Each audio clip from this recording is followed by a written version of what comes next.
सावन सोमवार व्रत कथा। सावन सोमवार व्रत कथा।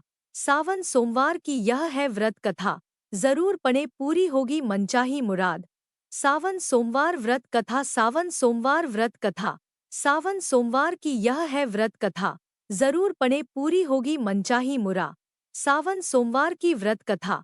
अगर आपकी कोई मन्नत पूरी न हो रही हो या फिर तमाम प्रयासों के बावजूद आपको करियर में सफलता न मिल रही हो या व्यक्तिगत जीवन में परेशानी चल रही हो, मसलन कोई भी दिक्कत हो, तो परेशान होने के बजाय अब की सावन सोमवार का व्रत करके यहाँ बताई गई व्रत कथा का पाठ करें। मान्यता है कि सावन सोमवार के दिन अगर व्रत रखकर इस कथा का पाठ किया जाए तो जातकों की मनचाही मुराद पूरी हो जाती है। सावन सोमवार व्रत की पावन कथा। एक साहूकार था जो भगवान शिव का अनन्य भक्त था। उसके पास धन धान्य किसी भी चीज की कमी नहीं थी, लेकिन उसकी कोई संतान नहीं थी और वह इसी कामना को लेकर रोज शिवजी के मंदिर जाकर दीपक जलाता था।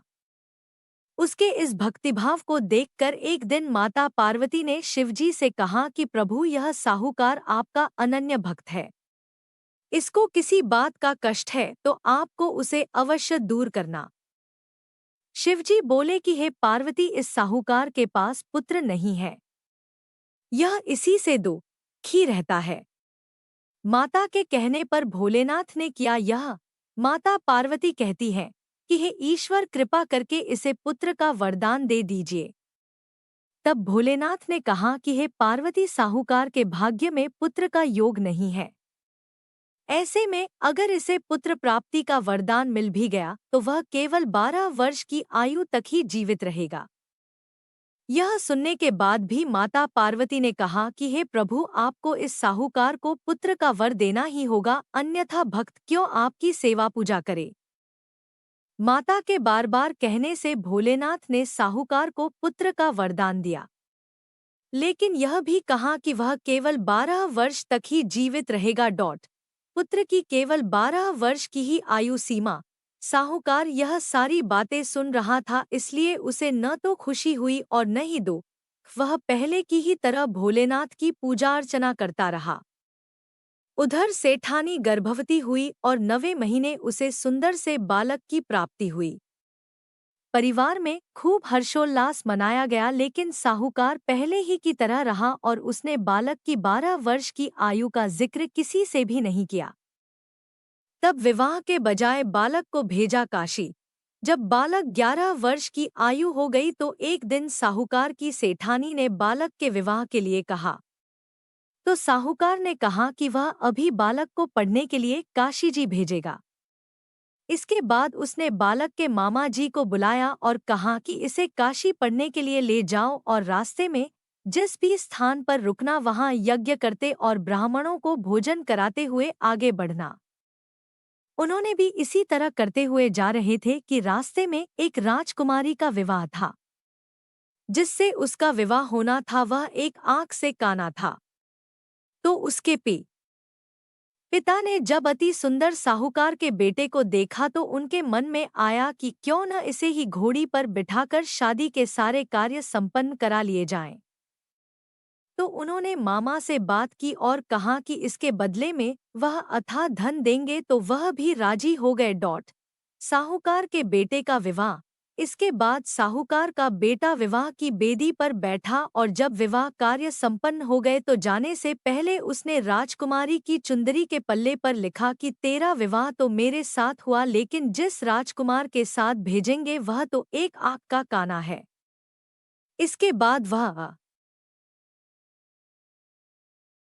और जब विवाह कार्य संपन्न हो गए तो जाने से पहले उसने राजकुमारी की चुंदरी के पल्ले पर लिखा कि तेरा विवाह तो मेरे साथ हुआ, लेकिन जिस राजकुमार के साथ भेजेंगे वह तो एक आंख का काना है। इसके बाद वह अपने मामा के साथ काशी के लिए चला गया। उधर जब राजकुमार ने अपनी चुनरी पर यह लिखा हुआ पाया तो उसने राजकुमार के साथ जाने से मना कर दिया। तो राजा ने भी अपनी पुत्री को बारात के साथ विदा नहीं किया। बारात वापस लौट गई। उधर मामा और भांजे काशी जी पहुंच गए थे। जब निकल गए भांजे के प्राण। एक दिन जब मामा ने यज्ञ रचा रखा था और भांजा बहुत देर तक बाहर नहीं आया तो मामा ने अंदर जाकर देखा तो भांजे के प्राण निकल चुके थे।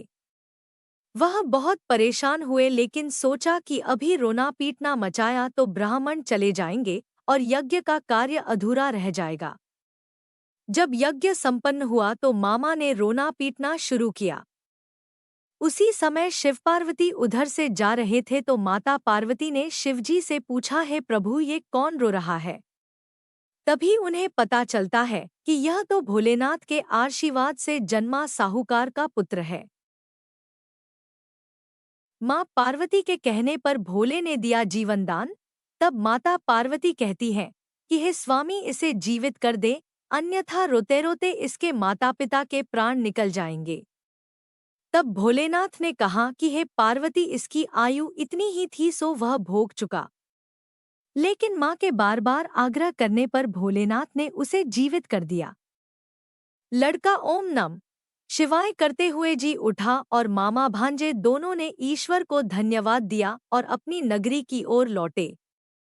रास्ते में वही नगर पड़ा और राजकुमारी ने उन्हें पहचान लिया। तब राजा ने राजकुमारी को साहूकार के बेटे के साथ बहुत सारे धनधान्य के साथ विदा किया। और ऐसी हुई शिवशंभू की कृपा।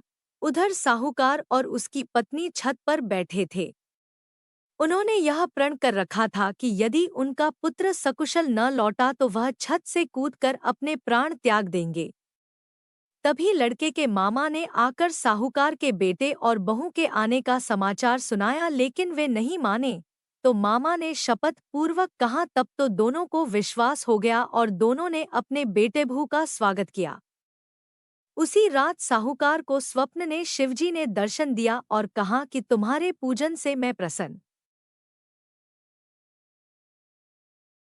साथ बहुत सारे धनधान्य के साथ विदा किया।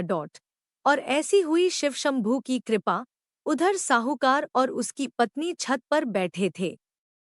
उन्होंने यह प्रण कर रखा था कि यदि उनका पुत्र सकुशल न लौटा तो वह छत से कूदकर अपने प्राण त्याग देंगे। तभी लड़के के मामा ने आकर साहूकार के बेटे और बहू के आने का समाचार सुनाया, लेकिन वे नहीं माने। तो मामा ने शपथ पूर्वक कहा। तब तो दोनों को विश्वास हो गया और दोनों ने अपने बेटे बहू का स्वागत किया। उसी रात साहूकार को स्वप्न ने शिवजी ने दर्शन दिया और कहा कि तुम्हारे पूजन से मैं प्रसन्न हुआ। इसी प्रकार जो भी व्यक्ति इस कथा को पढ़ेगा या सुनेगा उसके समस्त दुख दूर हो जाएंगे और मनोवांछित सभी कामनाओं की पूर्ति होगी।